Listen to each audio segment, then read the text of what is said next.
तिथल्या संचालकाला आणि शाखा प्रमुखांना दोषी धरलं.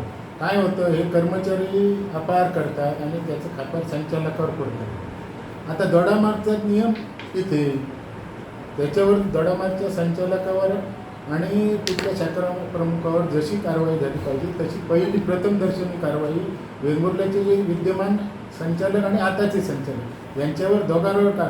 आता वेंगुर्ल्याचा जो त्यावेळेचा संचालक होता त्याचा मुलगा अजूनही रोजंदारीवर काम करतोय.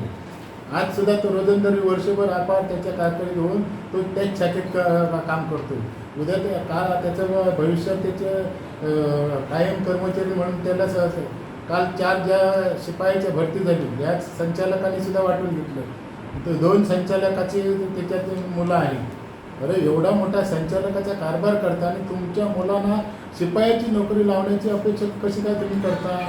हे आधी सामान्य सभासदांना कोणाला आधी पटेल का. हे अजून तो कर्मचारी सभासद तो त्याचा मुलगा कालपर्यंत तर नोकरीवर म्हणजे तिथे काम करतो. एखाद्या शाखेमध्ये एवढा अपहार नाही 5-6 लाखाचा अपहार झाला असेल असं आढळतं. असं जनरली लोकात कुजबूज आहे. आता 5-6 लाख जर जो चोर आहे तो मी 5 लाख केला किंवा 5 रुपये चोरी केली असं सांगणार. मग त्या चोराने 25 लाख का भरले हो. साधं आहे ना, 25 लाख भरले म्हणजे ह्याच्यात काहीतरी आहे ना.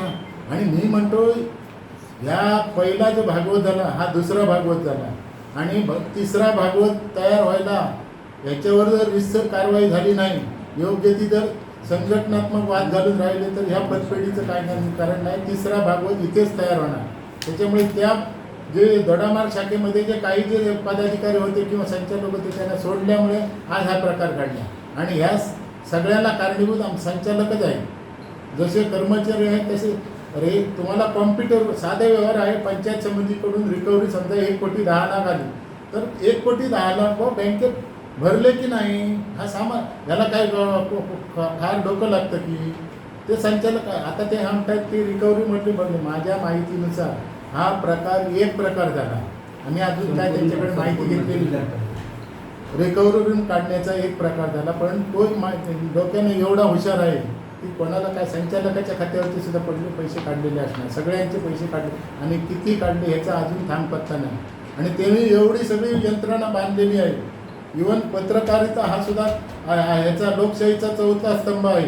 त्यांना सुद्धा त्यांनी मी हे केलेलं आहे. याबाबत आम्ही तुम्हाला काहीतरी माहिती म्हणजे 8 दिवस झाली चर्चा झाली. पत्रकार म्हणजे एका क्षणात एखादी माहिती मिळाल्यानंतर त्यांनी ते माहिती शोध घेतात. पण तिसरा भागवत होईल जो कोण कारवाई माझा असू दे कोणाचाच असू दे संचालक असू दे कर्मचारी असू दे त्याच्यावर कडक कारवाई झाली पाहिजे तरच ही पतपेढी तुटणार. नाही तर ह्या पतपेढीचं काय खरं नाही. एवढीच आमची मागणी आहे. DDRकडे जे संबंधित दोषी आहेत त्यांच्यावर कडक कारवाई करावी अशी मागणी आहे. नाहीतर 10 तारीखला योग्य त्या ह्याच्यावर या पतपेढीवर ज्या पतपेढी म्हणजे आईचं दूध आमच्या आणि त्या दुधावर आम्ही सगळे जगत असतो आणि त्याच्याजवळ जर कोण घालत असेल तर ते बरोबर नाही, योग्य नाही. त्याच्या दृष्टीने त्याच्यावर ही कारवाई झालीच पाहिजे. तो आमचा तुमचा हे संघटनेचा ते असं कोणताही भेदभाव न करता त्याच्यावर कारवाई करा अशी आमची मागणी आहे. आमचे दिवसभरातले सर्व अपडेट्स, ताज्या घडामोडी आणि थेट लाईव्ह पाहण्यासाठी सबस्क्राईब करा, लाईक करा कोकणचं नंबर 1 महा चॅनल कोकण 7 लाईनचं YouTube चॅनल.